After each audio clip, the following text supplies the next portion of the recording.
ناظرین کی خدمت میں عزیز بیلگامی کا آداب۔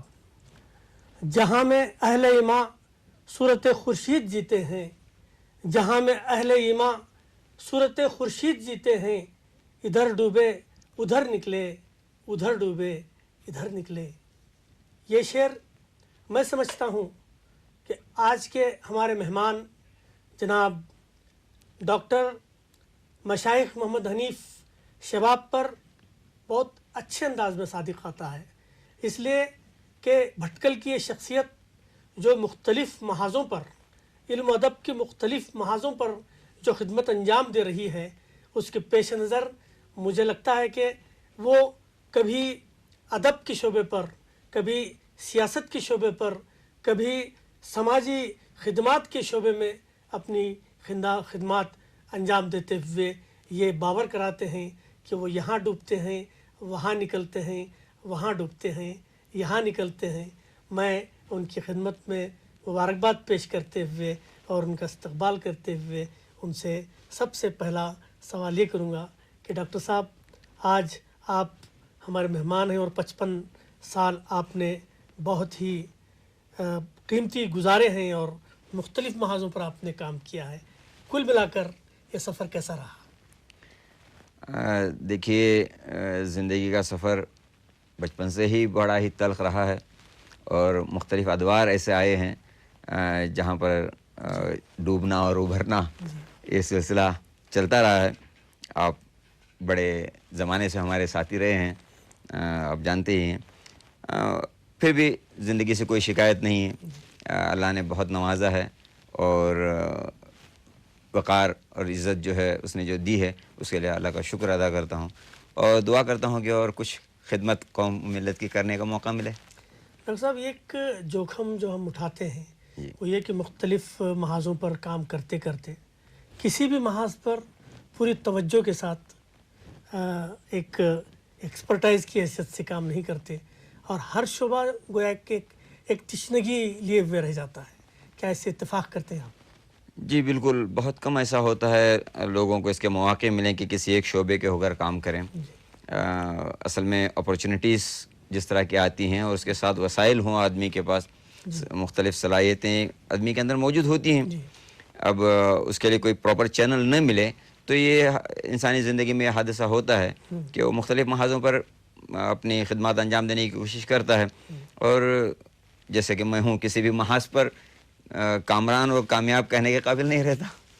یہ بات ویسے شباب صاحب، بھٹکل کی اس وقت ادبی اور علمی صورتحال کیا ہے؟ الحمدللہ پورے کرناٹک میں جو بھی ماحول ہے، اس طرح ساحلی علاقے میں جہاں ہم کاروار سے لے کر منگلور تک کا دیکھتے ہیں، دونوں شعبوں میں، دونوں ضلعوں میں، شمالی اور جنوبی کینرا میں، بھٹکل ایک زرخیز زمین ہے۔ اردو کے کام بہت ہو رہا ہے، ورنہ پورے دونوں اضلاع میں اردو کے لیے معمولی جدوجہد تو ہو رہی ہے لیکن قلمکار اور لکھنے والے وہاں پر پیدا نہیں ہو رہے ہیں۔ بھٹکل میں الحمدللہ 18-20 شعراء ہیں، ادیب ہیں، صحافی ہیں، اردو اخبارات نکل رہے ہیں اور خصوصیت یہ ہے کہ بھٹکل والوں کی مادری زبان جو ہے اردو نہیں ہے، وہاں پہ جو گھروں میں بولی جانے والی زبان ہے نمائت ہے۔ اس کے جو عربی اور کنڑا وغیرہ کا مکسچر ہے، اس کے باوجود اردو کا جو کام ہو رہا ہے وہاں پہ الحمدللہ پورے دونوں اضلاع میں نہیں ہو رہا ہے۔ ڈاکٹر صاحب، یہ اردو زبان کو سیکولر لائنز پر لے جانے کی بات کہی جاتی ہے۔ جی، ہم دیکھتے ہیں کہ بھٹکل کا جو عام مزاج ہے جی، وہ دین پسندانہ مزاج ہے، جی، تو یہ کہیں کسی طرح کا کوئی ریکارڈ پیدا کرنے والے معاملات تو نہیں ہے؟ نہیں، الحمدللہ ایسی بات نہیں ہے۔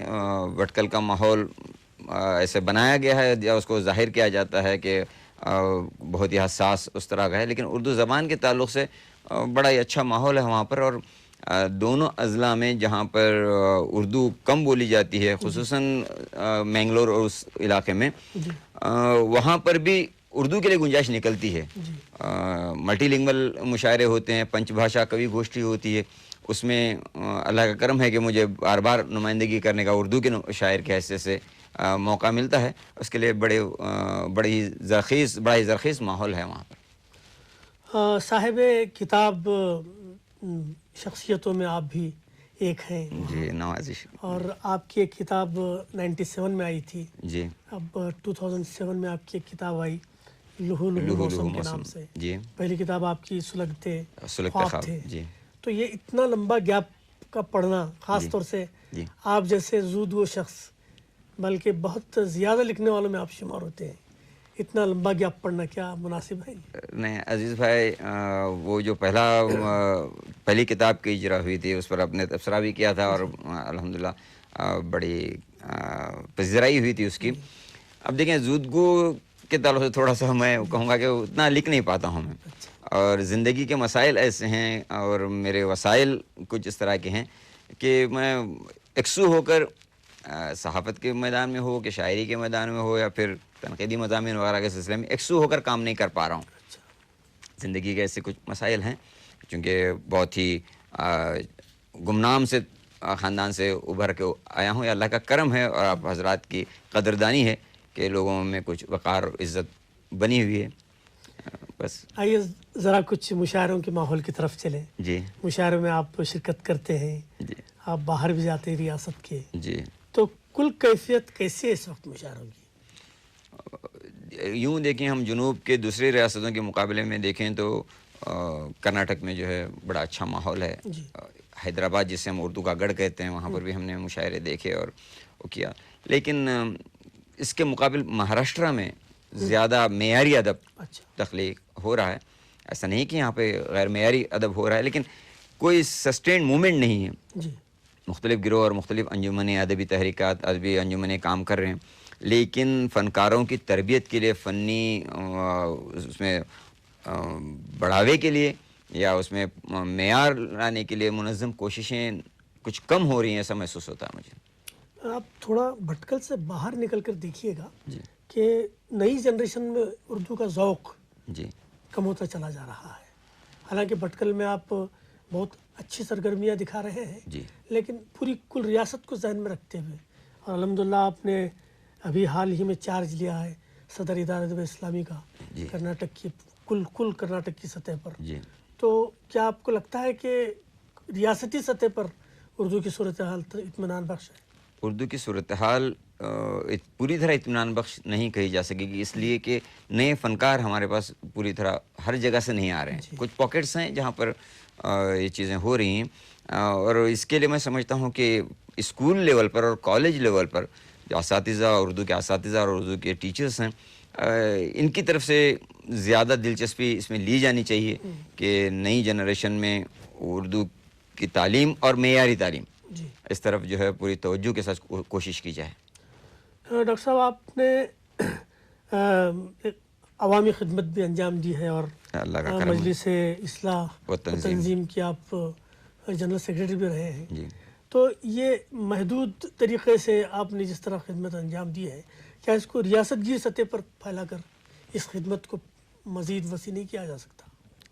بالکل کیا جا سکتا ہے. ہم نے ہمارے بھٹکل سے ہٹ کر ہم نے ضلعی سطح پر جو ہے مسلم یونائٹڈ فورم, نارتھ کیندرا مسلم یونائٹڈ فورم کے نام سے قائم کیا. اس حوالے سے کام ہو رہا ہے. پھر تنظیم میں رہتے ہوئے بھی ہم نے تنظیم کو بھٹکل تک محدود نہیں رکھا ہے. اچھا. گجرات میں جب ارتھ کویک زلزلہ آیا تھا, اس تباہی کے ماحول میں بھی ہم نے جا کر وہاں والنٹیئرس کے حصے سے ہم نے کام کیا, اور دوسری جگہ ریلیف ورک کے لیے بھی ہم چلے جاتے ہیں, اور مواقع ملیں تو اسٹیٹ میں کیا ملک میں کہیں بھی کام کرنے کے لیے تیار ہیں. پھر میں کہوں گا کہ آپ کی ہماجہت شخصیت مختلف سوالات پوچھنے پر مجھے آمادہ کر رہی ہے. ایک سوال میں جرنلزم کے تعلق سے بھی کروں گا. جی اخبارات میں خوب لکھتے ہیں ماشاءاللہ آپ, تو یہ ذوق آپ کو کب سے رہا؟ دیکھیے طبابت ایک ضرورت کے تحت بائی چوائس مجھے کرنے کا موقع ملا زندگی جینے کے لیے, ورنہ روح کے لیے جو ہے وہی ادبی کام. اور کالج میں رہتے ہوئے, اسکول میں رہتے ہوئے میں اسکول میگزین میں کالج میگزین کا ایڈیٹر رہا. اس کے بعد اتفاقاً مشہور اخبار انقلاب کا جو ہے سب ایڈیٹر کے حیثیت سے کچھ وقت کام کیا.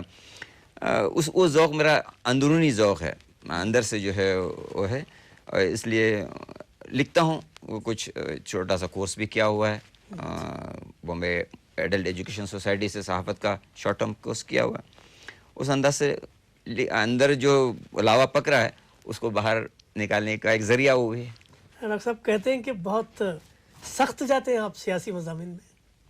سیاسی مضامین نہیں، سماجی مضامین کے تعلق سے اور مذہبی ایشوز پر بھی کچھ احباب کا احساس ہے کہ سخت ہے اور کچھ تلخ باتیں بھی آ جاتی ہیں یا ترش باتیں بھی ہو جاتی ہیں.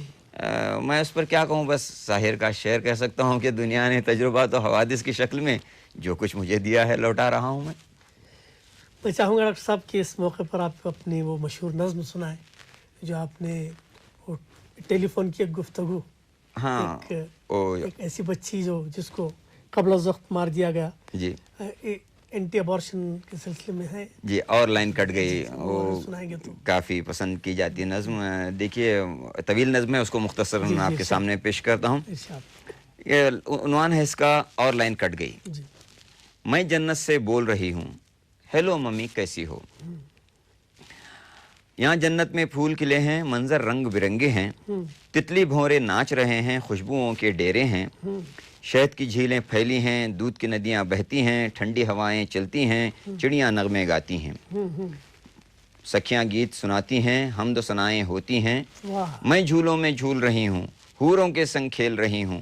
میں جنت میں خوش ہوں ممی، لیکن تم یاد آتی ہو.